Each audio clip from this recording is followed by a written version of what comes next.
Hi friends, welcome to our channel KEAM on fire. അപ്പോൾ ഇന്ന് നമ്മൾ കഴിഞ്ഞ ദിവസം റൊട്ടേഷണൽ മോഷൻ്റെ കുറേ കാര്യങ്ങൾ പഠിച്ചു. അപ്പോൾ ഇനി ഫർദർ അത് കണ്ടിന്യൂ ചെയ്യുകയാണ്. അപ്പോൾ നമുക്കറിയാം ലീനിയർ മോഷനിൽ നമുക്ക് ഡിസ്പ്ലേസ്മെൻറ്റ് എന്ന് പറയുന്നത് പോലെ in the case of linear motion ഇത് റൊട്ടേഷണൽ മോഷൻ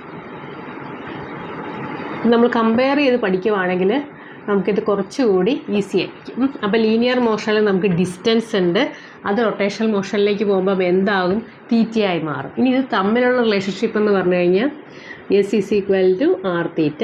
ആർ എന്ന് പറഞ്ഞാൽ റേഡിയസ്. അതേമാതിരി തന്നെ ലീനിയർ മോഷനിൽ നമ്മൾ പറഞ്ഞു വെലോസിറ്റി ഉണ്ട്, റൊട്ടേഷണൽ മോഷനിൽ അത് വരുമ്പോൾ എന്താകും, ഒമേഗ, ആംഗുലർ വെലോസിറ്റി. ഇത് ലീനിയർ വെലോസിറ്റി, ഇത് ആംഗുലർ വെലോസിറ്റി. സോ അതിൻ്റെ റിലേഷൻഷിപ്പ് എന്ന് പറഞ്ഞു കഴിഞ്ഞാൽ again linear velocity is equal to radius into angular velocity. പിന്നെ നമുക്ക് ആക്സലറേഷൻ എടുക്കാം. ആക്സലറേഷൻ ഇവിടെ angular acceleration again that is a is equal to R alpha. പിന്നെ നമ്മൾ കഴിഞ്ഞ ദിവസം പഠിച്ചു എന്തായിരുന്നു, ഇതിൻ്റെ കേസിൽ മാസ് എന്ന് പറയും, ഇത് മൊമെൻ്റ് ഓഫ് ഇനേഷ്യ. മൊമെൻ്റ് ഓഫ് ഇനേഷ്യ നോർമൽ കേസിൽ I is equal to M R square. അതാണ് ഇത് തമ്മിലുള്ള റിലേഷൻഷിപ്പ്. സ്മോൾ എം എന്ന് എഴുതാം. Okay, small M R square. ഇനി നമ്മൾ പഠിക്കാൻ പോകുന്നത് ഫോഴ്സിന് കറസ്പോണ്ടിങ് ആയിട്ട് what is there in the rotational motion. Rotational മോഷനിൽ ഫോഴ്സിൽ കറസ്പോണ്ടിങ് ആയിട്ട് ടൗ ആണ്. അതായത് ഒരു ബോഡി നമ്മൾ ഇതിൻ്റെ കേസിൽ ഒരു ഫോഴ്സ് കൊടുക്കുമ്പോഴാണല്ലോ അതൊരു ആക്സലറേഷനും ഒക്കെ ആയിട്ട് ഇത് മുന്നോട്ട് പോകുന്നു, ഒരു വെലോസിറ്റി എന്തെങ്കിലുമൊക്കെ ആയിട്ട് മുന്നോട്ട് പോകുന്നത്, അല്ലെങ്കിൽ ഇത് മൂവ്മെൻറ്റ് അങ്ങോട്ട് നടക്കുന്നത്. ഒരു ഇനേർഷ്യയെ കവർ ചെയ്ത് ഒരു ഫോഴ്സ് അപ്ലൈ ചെയ്യുമ്പോഴാണ് ഇതിന് മൂവ്മെൻറ്റ് തരുന്നത്. അതേപോലെ തന്നെ റൊട്ടേഷണൽ മോഷൻ്റെ കേസിൽ എന്താ സംഭവിക്കുന്നതെന്ന് വെച്ച് കഴിഞ്ഞാൽ ഇതിങ്ങനെ ഒരു ബോൾ, ഇവിടെ ഇങ്ങനെ ഒരു ഫോഴ്സ് ആക്ട് ചെയ്യുന്നതെന്ന് വിചാരിക്കും. ഈ ഫോഴ്സ് ആക്ട് ചെയ്യുന്നത് കൊണ്ട് ഇതിങ്ങനെ റൊട്ടേറ്റ് ചെയ്യുകയാണെന്ന് വിചാരിക്കുക ഈ ബോഡി. കാരണം ഇത് റൊട്ടേറ്റ് ചെയ്യാനേ പറ്റില്ല, ഇത് നേരെ ഈ റൊട്ടേഷൻ എഫക്റ്റാണ് ഇതിൽ വരുന്നത്. എൽ, ഇത് എല്ലാണെന്ന് കരുതുക. സോ ഇതിങ്ങനെ താഴേക്ക് വരണം. സോ അത്രയും ഇതിപ്പോൾ കുറച്ച് നേരം കഴിയുമ്പം ഈ എല്ലാം ഇങ്ങോട്ട് വരുന്നു എന്ന് കരുതുക. സോ ഇത്രയും തീറ്റ ഇത് മൂവ് ചെയ്തു. അപ്പോൾ ഇതിൻ്റെ കേസിൽ നമ്മുടെ ടോർക്ക് എന്ന് പറഞ്ഞു കഴിഞ്ഞാൽ torque or tau is equal to F into that perpendicular distance. അതായത് ഇവിടുത്തെ കേസിൽ എഫ് ഇൻറ്റു എൽ. കണ്ടോ, ഇങ്ങനെ ഇതൊന്നും ഒരു പ്രശ്നമല്ല. ടോർക്ക് എന്ന് പറഞ്ഞു കഴിഞ്ഞാൽ ഈ എഫ് ഇൻറ്റു ഇവിടുന്ന് നമ്മുടെ സോഴ്സിലേക്കുള്ള പെർപെൻഡിക്കുലർ ഡിസ്റ്റൻസ്, അതാണ് നമ്മുടെ ടോർക്ക് എന്ന് പറഞ്ഞു കഴിഞ്ഞാൽ. ഇനി ഒന്ന് ആലോചിച്ച് നോക്കാം, ഇതിലെല്ലാം ഇങ്ങനെ വരുമ്പോൾ എന്താവും ഇതിൻ്റെ ഡയറക്ഷൻ, ഇങ്ങനെയല്ലേ ഇത് ഡയറക്ഷൻ വരുന്നത്, ഇങ്ങനെ വെച്ച് കഴിഞ്ഞാൽ അതിൻ്റെ അർത്ഥം എന്താ, ക്ലോക്ക് വൈസ്. ക്ലോക്ക് ഇങ്ങനെയല്ലേ മൂവ് ചെയ്യുന്നത്. അപ്പോൾ ക്ലോക്ക് വൈസ് ആണെങ്കിൽ നമ്മൾ എന്ത് ചെയ്യും, ക്ലോക്ക് വൈസ് ഡയറക്ഷൻ നമ്മൾ, കാരണം ഇതിൽ എപ്പോഴും ഡയറക്ഷൻ ഉണ്ട്, ക്ലോക്ക് വൈസ് ഡയറക്ഷൻ നമ്മൾ നെഗറ്റീവായിട്ട് എടുക്കുക. ആൻറ്റി ക്ലോക്ക് വൈസ് എന്ന് പറയുന്നത് പോസിറ്റീവായിട്ട് എടുക്കുക. അതൊരു നോമായിട്ട് എടുത്താൽ മതി. ആൻറ്റി ക്ലോക്ക് വൈസ് എന്ന് പറഞ്ഞു കഴിഞ്ഞാൽ എഗെയിൻസ്റ്റ് ദ ക്ലോക്ക്.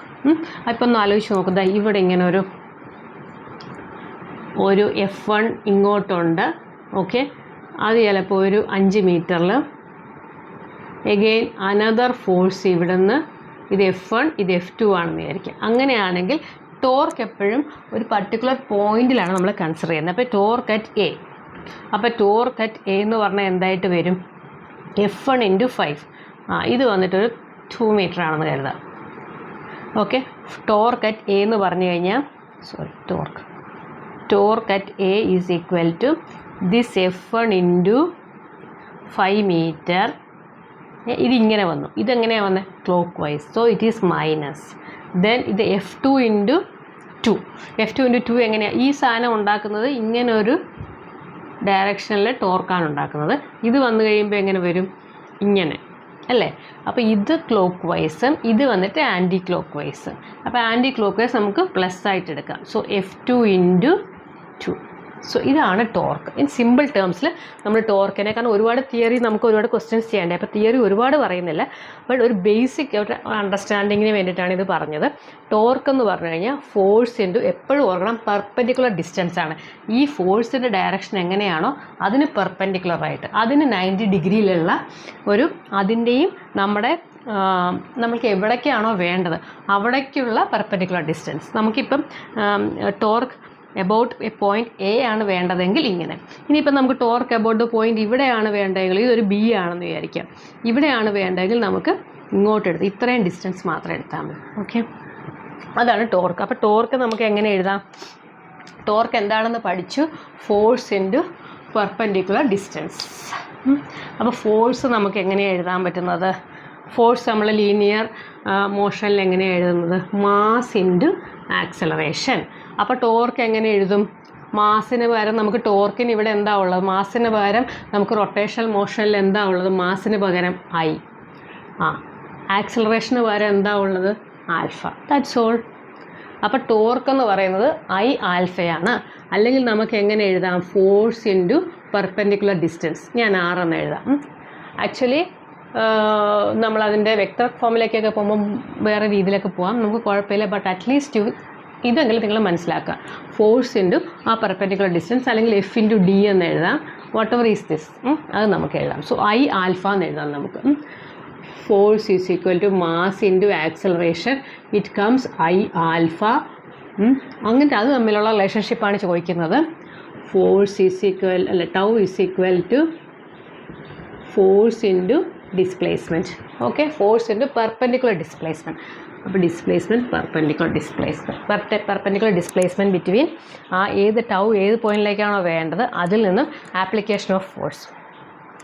അതുപോലെ തന്നെ നമുക്കിനി ഇപ്പോൾ ഇക്വിലിബ്രിയം കേസ്, ഇങ്ങനെ ഞാൻ ഇതിലൊന്നും നീറ്റിലും ജെയിലൊക്കെയാണ് വന്ന് കണ്ടിട്ടുള്ളത്. ഈ ഏണിയുടെ കേസും, ഒരു ഏണി ഇങ്ങനെ ഇരിക്കുന്നു, അതിൻ്റെ സ്റ്റെബിലിറ്റി, അതിൻ്റെ ഫോഴ്സസ്, അങ്ങനെയൊക്കെ ഇതിൽ നമുക്ക് അധികം നമ്മുടെ കീമിലൊന്നും അധികം കണ്ടിട്ടില്ല.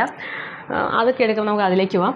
ഇതിൽ നിങ്ങൾ ഈ ഒരു കാര്യം ഒന്ന് മനസ്സിലാക്കി വെച്ചാൽ മതി. ഇനി ഇക്വിലിബ്രിയം കേസിൽ അല്ല, ഒരു ബോഡി ഇങ്ങനെ ഇക്വിലിബ്രിയത്തിൽ ഇരിക്കുവാണ്, അല്ലെ സ്റ്റേബിൾ ഇക്വിലിബ്രിയം ഒക്കെ ആണെന്ന് പറയുകയാണ് നമ്മൾ എന്ത് പറയുന്നത്? എഫ് എക്സ് സിക്സ് equal to 0, F Y Y അല്ല. എഫ് എന്ന് പറയുന്നത് അതായത് net force is equal to F net is equal to 0, അതായത് F Z is equal to 0 എന്നൊക്കെ പറയും. അത് അന്നേരത്തെ കേസിൽ നമുക്ക് വെലോസിറ്റി നമുക്കുണ്ടാകും, ആക്സലറേഷൻ ഈസ് കോൺസ്റ്റൻറ്റ്.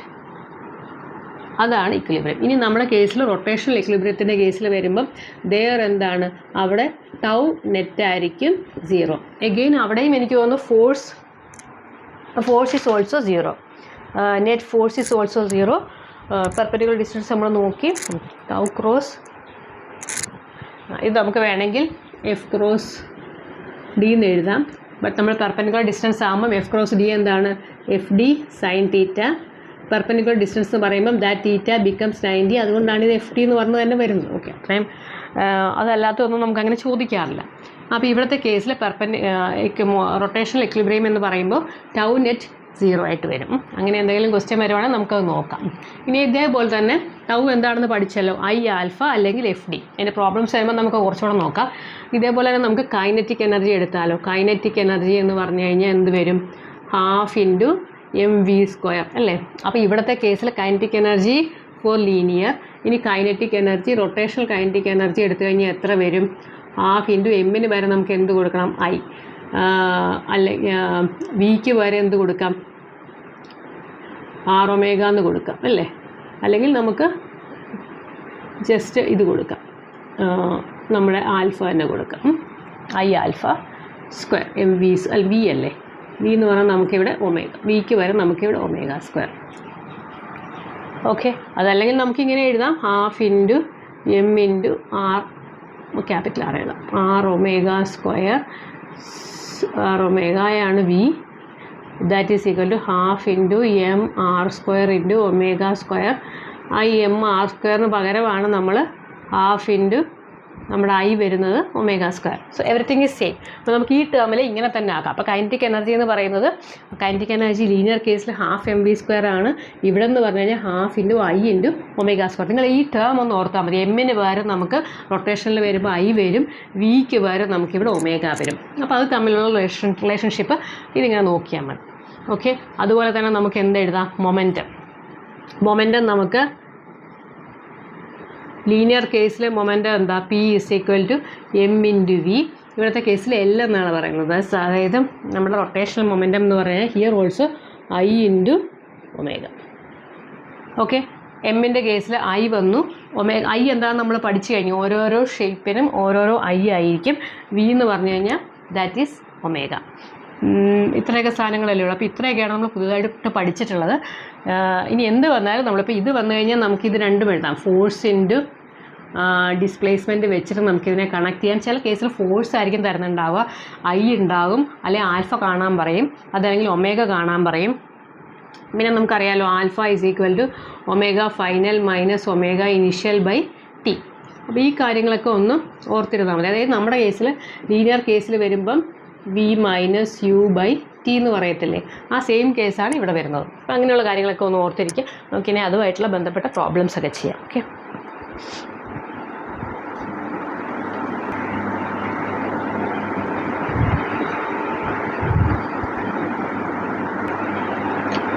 ഒരു കേസും കൂടെ പറയാനുണ്ട്. വർക്ക് എനർജി തിയറം നമ്മളാണെങ്കിൽ ലീനിയർ മോഷനിൽ പഠിച്ചു. Total work done is equal to എന്ത് പറയാം നമുക്ക്, ചേഞ്ച് ഇൻ കൈനറ്റിക് എനർജി എന്ന് പറയാം. അതായത് final kinetic energy minus initial kinetic energy. അപ്പോൾ ലീനിയർ മോഷൻ്റെ കേസിൽ വർക്ക് ഡൺ എന്ന് പറഞ്ഞാൽ എന്തായിരുന്നു, force into displacement is equal to half M V square M V square V അല്ലെങ്കിൽ V square minus U square അല്ലേ.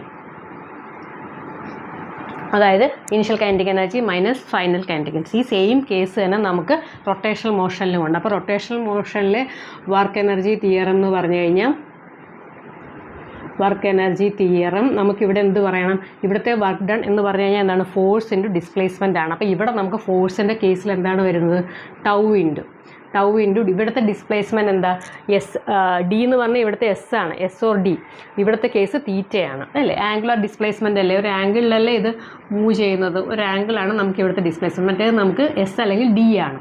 അപ്പോൾ ഇവിടെ നമുക്ക് ഡിസ്പ്ലേസ്മെൻറ്റ് അതായത് θ2 മൈനസ് θ1 ഇസ് ഈക്വൽ ടു നമുക്ക് ഹാഫ് എം വി സ്ക്വയറിന് പകരം നമുക്കിവിടെ കൈനറ്റിക് എനർജി ഉള്ള എന്താ, change in kinetic energy that is equal to tau into θ2 minus θ1 is equal to half into I into omega final square minus omega initial square, അല്ലെങ്കിൽ K E final minus K E initial. അപ്പോൾ ഈ ഒരു കാര്യമുള്ള work energy theorem. അപ്പോൾ in case നമുക്ക് എന്തെങ്കിലുമൊക്കെ tau തന്നിട്ടുണ്ട്, തീറ്റ തന്നിട്ടുണ്ട്, ഇതെല്ലാം തന്നിട്ടുണ്ടെങ്കിൽ നമുക്ക് ഐ കാണാം. അപ്പോൾ ഈ റിലേഷൻഷിപ്പിന് വേണ്ടിയാണ് നിങ്ങളിതൊന്നും ഓർത്താൽ മതി. മൊമെൻറ്റം എങ്ങനെ കണ്ടുപിടിക്കും, ഇതെല്ലാം ഇതിൻ്റെ ടേംസിലേക്ക് ഓർത്തു കഴിഞ്ഞാൽ നമുക്ക് വളരെ ഈസി ആയിട്ട് ചെയ്യാൻ പറ്റും. ഈ ഒരു കാര്യമാണ് ഞാൻ ഇപ്പോൾ പറയാൻ ഉദ്ദേശിച്ച വർക്ക് എനർജി തിയറം, ലീനിയർ കേസിൽ റൊട്ടേഷണൽ കേസിൽ. ഇത് 2021 പ്രോബ്ലമാണ്. ഇതൊക്കെ കുറച്ച് നിങ്ങൾ ശ്രദ്ധിച്ചിരിക്കേണ്ടതാണ്. But it's very easy. നമ്മൾ ആ കോൺസെപ്റ്റ് ഒന്ന് മനസ്സിലാക്കിയാൽ മതി. ലീനിയറും റൊട്ടേഷനും കൂടെ ഒന്ന് കമ്പയർ ചെയ്തിട്ട് നമ്മൾ മനസ്സിലാക്കി കഴിഞ്ഞാൽ നമുക്ക് വളരെ ഈസി ആയിരിക്കും. ക്വസ്റ്റ്യൻ വായിക്കാം. A solid metal ring and disc of same radius and mass, same radius ആണ്, സെയിം മാസ് ആണ്, are rotating about their diameter ആക്സിസിലൂടെയാണ് ഇത് റൊട്ടേറ്റ് ചെയ്യുന്നത്. With same angular frequency same ആണ്. The ratio of their respective rotational kinetic energy. അപ്പം നമ്മൾ നേരത്തെ പഠിച്ചല്ലോ, കഴിഞ്ഞ ക്ലാസ്സിൽ ഓർത്തോണം. അതായത് റിംഗ് ആണെങ്കിൽ എന്താണ് വ്യത്യാസം, in the case of disc, രണ്ടിൻ്റെ കേസിലും എന്താണ്, this is ring and this is disc. റിങ്ങിൻ്റെ കേസിൽ മൊമെൻറ്റ് ഓഫ് ഇനേർഷ്യ എന്ന് പറഞ്ഞു കഴിഞ്ഞാൽ എബൌട്ട് ഡയമീട്രിക്കൽ ആക്സിസ് ആണ് പറഞ്ഞേക്കുന്നത്, ഡയമീറ്റർ. മറ്റേ ആക്സിസ് അല്ല, പെർപെൻഡിക്കുലർ ആക്സിസ് അല്ല, എബൌട്ട് ദ ഡയമീറ്റർ ആണ് രണ്ടിലും പറഞ്ഞേക്കുന്നത്. അപ്പോൾ ഐ എക്സ് എക്സോ ഐ വൈ വൈയോ നമുക്ക് എടുക്കാം. That is equal to M R square by 2. ഡിസ്കിൻ്റെ കേസിൽ ഐ ഓഫ് ഡിസ്ക് എന്ന് പറയുന്നത് എം ആർ സ്ക്വയർ ബൈ 4. അല്ലെങ്കിൽ നിങ്ങൾ ഇതിൻ്റെ എക്സ്പ്ലനേഷൻ ലാസ്റ്റ് ക്ലാസ്സിൽ നോക്കിയാൽ മതി. അതിൻ്റെ മുമ്പത്തെ ക്ലാസ്സിൽ നമ്മൾ മൊമെൻറ്റ് ഓഫ് ഇനേർഷ്യയുടെ ക്ലാസ്സിൽ നോക്കിയാൽ മതി. അതിൽ വന്നിട്ട് ഇത് റിംഗ് ആണ്, ഇത് ഡി ആണ്. ഓക്കെ, സോ ഇതിൽ പറഞ്ഞേക്കുന്നത് എന്താണ്, mass is same, mass of ring, radius of ring, mass of disc, radius of disc. So mass of ring equal to mass of disc is equal to M അല്ലേ. Same mass, അതേപോലെ തന്നെ same radius of ring is equal to radius of disc is equal to R. അപ്പോൾ ഇതെല്ലാം നമുക്ക് same ആയിട്ട് തന്നെ എടുക്കാം, എന്ത്, മാസും റേഡിയസും. പിന്നെ എന്താണ് സെയിം പറഞ്ഞേക്കുന്നത്, സെയിം ആംഗുലർ ഫ്രീക്വൻസി എന്താ, നമ്മുടെ എഫ് എന്ന് പറയുന്നതും സെയിം ആണ്. എഫ് എന്ന് പറഞ്ഞാൽ എന്താ നമുക്കറിയാം, omega is equal to 2π/t അല്ലെങ്കിൽ 2πf. ഇതൊക്കെ എപ്പോഴും ഓർത്തിരുന്നോണേ. Omega is equal 2πf. അപ്പോൾ എഫ് സെയിം ആണെന്ന് പറഞ്ഞാൽ അതിൻ്റെ അർത്ഥം എന്താ? Omega final of ring is equal to omega final of disc. Omega initial of ring is equal to omega initial of ring is equal to omega initial of D. അതായത് omega same ആയിരിക്കും. റിങ്ങിൻ്റെ ഒമേഗയും അതേമാതിരി തന്നെ ഡിസ്കിൻ്റെ ഒമേഗയും same ആയിരിക്കും. അപ്പോൾ ഇത്രയൊക്കെ same ആണ് നമ്മളോട് പറഞ്ഞിട്ടുണ്ട്. ഇനി എന്താ നമുക്ക് കണ്ടുപിടിക്കേണ്ടത്? റൊട്ടേഷണൽ കൈനറ്റിക് എനർജീൻ്റെ റേഷ്യോ ആണ്. അതായത് rotational kinetic energy rotational of ring. റൊട്ടേഷനാണെന്ന് വിചാരിച്ചാൽ മതി. Rotational kinetic energy of ring divided by rotational kinetic energy of എന്താണ്? ഡിസ്ക്കാണ് നമുക്ക് കണ്ടുപിടിക്കേണ്ടത്. ഓക്കെ. അപ്പോൾ കൈനറ്റിക് എനർജി എന്ന് പറഞ്ഞാൽ എന്താണ്? കൈനറ്റിക് എനർജി എന്ന് പറഞ്ഞാൽ മറ്റേ ലീനിയർ കേസിൽ ½ mv². ഇനിയിപ്പോൾ അതിന് ഇക്വേഷൻ ഓർക്കാത്തവർ മറ്റേ ഇക്വേഷനെങ്കിലും ഓർക്കുവാണെങ്കിൽ നമുക്ക് അത് വെച്ച് എഴുതാം. ഇനി റൊട്ടേഷണൽ കൈനറ്റിക് എനർജി എന്ന് പറഞ്ഞു കഴിഞ്ഞാൽ എന്ത് വരും? ഹാഫിൻ്റെ സ്ഥാനത്ത് ഹാഫ് തന്നെ, എമ്മിൻ്റെ സ്ഥാനത്ത് റൊട്ടേഷണൽ മോഷനിൽ എന്താ വരിക? I. സോ ½ I ഇൻറ്റു വിൻ്റെ കേസിൽ നമുക്ക് ω² എഴുതാം. ഓക്കെ. ഇനിയിപ്പോൾ പറഞ്ഞേക്കുന്നത് ratio of their kinetic rotational kinetic energy. അപ്പോൾ ഫൈനലോ ഇനിഷ്യലോ എന്തെങ്കിലും ഒരെണ്ണം മതി. നമ്മളോട് ചോദിച്ചേക്കുന്നത് ഇതാണ്. നമുക്ക് I എഴുതാമല്ലോ ഫസ്റ്റ് കേസിൽ. അതല്ലേ ഇവിടെ എഴുതും, താഴെ എഴുതാം.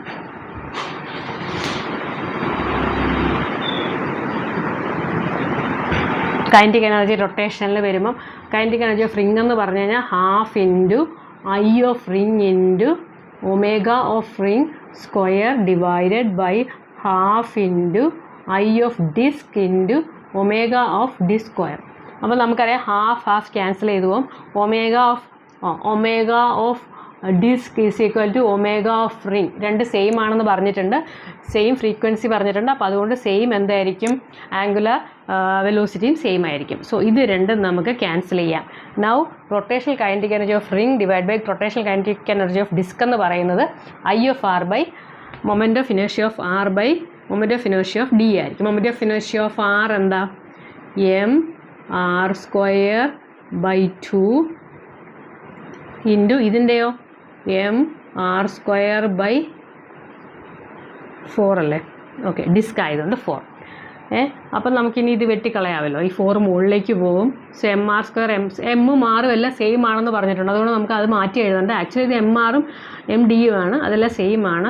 So it is 4/2 equal to 2/1.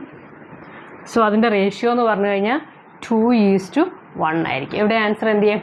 Okay, C is the answer. അപ്പോൾ ഈ ഒരു കാര്യം നമ്മൾ ഓർത്തിരിക്കുക. റിങ്ങിൻ്റെ moment of inertia about the diametrical axis ആണ് ചോദിച്ചേക്കുന്നത്. So that is mr² / 2. ഡിസ്കിൻ്റെ moment of inertia about diametrical axis എന്ന് പറഞ്ഞാൽ mr² / 4. അത് വെച്ചിട്ട് നമുക്ക് കൈനറ്റിക് എനർജി നമുക്കറിയാം. ഇൻ കേസ് നമ്മളിത് മറന്നു പോയിട്ടുണ്ടെങ്കിൽ കൈനറ്റിക് എനർജി നമ്മൾ ലീനിയർ കൈനറ്റിക് എനർജി ഓർക്കുക, ½ mv². അപ്പോൾ എമ്മിന് പകരം നമുക്ക് I കൊടുക്കാം, വിന് പകരം നമുക്ക് ഒമേഗ കൊടുക്കാം. അത്രയേ ഉള്ളൂ. അത് സബ്സ്റ്റിറ്റ്യൂട്ട് ചെയ്തതിൽ എന്തൊക്കെ തന്നിരിക്കുന്നത് ഈ ഇക്വേഷൻ ഓർത്തിരിക്കുക. Omega is equal to 2π/t അല്ലെങ്കിൽ 2π ഇൻറ്റു എഫ്. 1/t എന്ന് പറയുന്നതാണ് എഫ്, ടൈം പീരീഡ് എഫ്. ഇത് വെച്ചിട്ട് നമുക്ക് സുഖമായിട്ട് ഇത് ചെയ്യാവുന്നേ ഉള്ളൂ. ഇനിയിപ്പോൾ നിങ്ങൾക്ക് ഇതിൽ എന്തെങ്കിലും കൺഫ്യൂഷൻ ഉണ്ടെങ്കിൽ നമ്മൾ ലീനിയർ മോഷനും കൂടെ ഒന്ന് നോക്കിയിട്ട് ഇങ്ങോട്ട് വന്നു കഴിഞ്ഞാൽ നിങ്ങൾക്ക് കുറച്ചുകൂടെ ഈസി ആയിരിക്കും. സോ വളരെ ഈസി അല്ലേ ഈ പ്രോബ്ലം? അപ്പോൾ ഇങ്ങനെ ഗ്രാജുവലി നമ്മൾ മെല്ലെ പഠിച്ചു കഴിഞ്ഞാൽ നമുക്ക് ഈ പ്രോബ്ലംസ് എല്ലാം ചെയ്യാൻ പറ്റും. കുറേ എണ്ണം ചെയ്ത് കഴിയുമ്പോൾ നമുക്ക് നല്ല കോൺഫിഡൻസ് കിട്ടും. തെറ്റിപ്പോയാലും കുഴപ്പമില്ല, നിങ്ങൾ 2-3 പ്രാവശ്യം കേൾക്കുക, പഠിക്കുകയൊക്കെ ചെയ്താൽ മതി. അടുത്തത് വളരെ സിമ്പിളായിട്ടുള്ളൊരു പ്രോബ്ലമാണ്. 2020 കീമിൽ ചോദിച്ചതാണ്. A disc spinning at the rate 27.5 radians per second is slowed at the rate 10 radians per second square. The time after which it will come to rest. ഇപ്പം നമുക്ക് നോക്കാം എന്തൊക്കെ തന്നേക്കുന്നത്. ഒരു ഡിസ്ക്കാണ്, ഡിസ്കിൻ്റെ കേസാണ് പറയുന്നത്. ഡിസ്ക് എങ്ങനെയാണ് മൂവ് ചെയ്യുന്നത് അറ്റ് ദ റേറ്റ്, അതായത് ഒമേഗ ഇനിഷ്യൽ എന്ന് പറയുന്നത് 27.5 റേഡിയൻസ് പെർ സെക്കൻഡ് തന്നിട്ടുണ്ട്. പിന്നെ എന്താ തന്നേക്കുന്നത്? അതിനെ നമ്മൾ സ്ലോ ഡൗൺ ചെയ്യുകയാണ്. അതിൻ്റെ ആ റേറ്റ് ഓഫ് ആക്സലറേഷൻ എന്ന് പറയുന്നത്, അതായത് ആംഗുലർ ആക്സലറേഷൻ എന്ന് പറയുന്നത് റേഡിയൻസ് പെർ സെക്കൻഡിലല്ലേ വരുന്നത്. Angular acceleration is 10 radians per second square time ഇത് കുറച്ച് കഴിയുമ്പോഴത്തേക്കും അത് സീറോയിലെത്തും, അത് റെസ്റ്റിലെത്തുമ്പോൾ എന്താ അതിൻ്റെ അർത്ഥം? Omega final velocity is final angular velocity is 0. അങ്ങനത്തെ കേസ് ആകുമ്പോൾ വാട്ട് ഈസ് ദ ടൈം? അതെടുക്കുന്ന ആ സീറോ ആംഗുലർ, അതായത് സ്റ്റോപ്പ് ആവുന്ന ടൈമാണ് ചോദിച്ചേക്കുന്നത്. ഐദർ അറ്റ് റെസ്റ്റ് എന്ന് പറഞ്ഞാൽ അതിൻ്റെ അർത്ഥം ആ വെലോസിറ്റി, ആ മൂവ് ചെയ്യാനുള്ള ആംഗുലർ വെലോസിറ്റി ബിക്കം 0. അപ്പം നമുക്ക് സിമ്പിളായിട്ട് അറിയാമല്ലോ എന്താണ് ആംഗുലർ, അതായത് acceleration is v minus u by T നമ്മുടെ ലീനിയർ കേസിൽ. അതേമാതിരി തന്നെ ഇതിൽ കേസിൽ omega final minus omega initial divided by T, ഇത്രയേ ഉള്ളൂ. ഇതാണ് ആംഗുലർ ആക്സലറേഷൻ. നമ്മളൊരു ടി ആണ് ചോദിച്ചിരിക്കുന്നത്. T is equal to omega final minus omega initial divided by alpha. എത്രയാണ് ഒമേഗ ഫൈനൽ എന്ന് പറയുന്നത്? 27.5. ഇനീഷ്യൽ എത്രയാണ്? ഇതാണ് ഇനീഷ്യൽ. ഒമേഗ ഫൈനൽ എന്ന് പറഞ്ഞു കഴിഞ്ഞാൽ 0 മൈനസ് ഇനീഷ്യൽ എന്ന് പറഞ്ഞു കഴിഞ്ഞാൽ it is 27.5 divided by alpha എത്ര തന്നേക്കുന്നത്? 10. So 10. So it becomes minus 2.75. അത് തിരിച്ചായതുകൊണ്ടാണ് നമുക്ക് ഫൈനൽ എന്ന് പറയുന്നത്. അതായത് ഡീസലറേഷൻ അല്ലേ, അതുകൊണ്ട് അങ്ങനെയാകുമ്പോൾ നമ്മൾ ഇത് മൈനസ് കൊടുത്താൽ മതി. ഡീസലറേഷൻ ആയതുകൊണ്ട് 10ൻ്റെ കേസിൽ നമ്മൾ -10 കൊടുക്കണം. സ്ലോ ഡൗൺ അല്ലേ, അങ്ങനെയാകുമ്പോൾ ഇത് രണ്ടും പോസിറ്റീവായിട്ട് വരും. സോ ദാറ്റ് മച്ച് എന്താണ്? സെക്കൻഡ്സ്. 2.75 സെക്കൻഡ്സ് ആണ്. ആൻസർ ഉണ്ടല്ലോ, ആൻസറേ വളരെ സിമ്പിളല്ലേ. അപ്പം ഇത് നിങ്ങൾക്ക് ഓർക്കാൻ ബുദ്ധിമുട്ടുണ്ടെങ്കിൽ ഈ ടേംസിൽ വെച്ചിട്ട് ഇത് ഓർത്താൽ മതി. ഇത്രയേ ഉള്ളൂ ഇതിനകത്തെ കാര്യം. ഓക്കെ, അപ്പോൾ ബാക്കിയുള്ള പ്രോബ്ലംസ് ഇത് നമുക്ക് വരുന്ന ക്ലാസ്സിൽ ചെയ്യാം. ഒരുപാട് പ്രോബ്ലംസ് നമുക്ക് ചെയ്യാം. ഞാൻ കൂടുതലും PYQs ആണ് ചെയ്യുന്നത്. ഇനി കുറച്ചുകൂടെ എലാബറേറ്റ് ആയിട്ട് വളരെ സിമ്പിൾ പ്രോബ്ലത്തിൽ നിന്നും നമ്മൾ തുടങ്ങി എങ്ങനെ ഇച്ചിരി കൂടെ ലെങ്തി ആകും ക്ലാസ്. അത് വേണമെങ്കിൽ നമുക്ക് ഇത് ഫുൾ റൗണ്ട് കഴിഞ്ഞതിന് ശേഷം നമുക്ക് സ്റ്റാർട്ട് ചെയ്യാം. അപ്പോൾ നിങ്ങൾ കമൻറ്റ് ചെയ്യുക, ലൈക്ക് ചെയ്യുക. നിങ്ങൾക്ക് മനസ്സിലാവുന്നുണ്ടെങ്കിൽ നിങ്ങൾ അത്, അല്ലെങ്കിൽ നിങ്ങൾക്ക് ഇനി മനസ്സിലാവാത്തതുണ്ടെങ്കിൽ അതും കമൻറ്റ് ചെയ്യാം. നിങ്ങളുടെ ഒരു സജഷൻസ് വരുമ്പോഴാണ് നമുക്ക് കുറച്ചുകൂടി ഇമ്പ്രൂവ് ചെയ്യാൻ പറ്റുന്നത്. So okay, bye, all the best.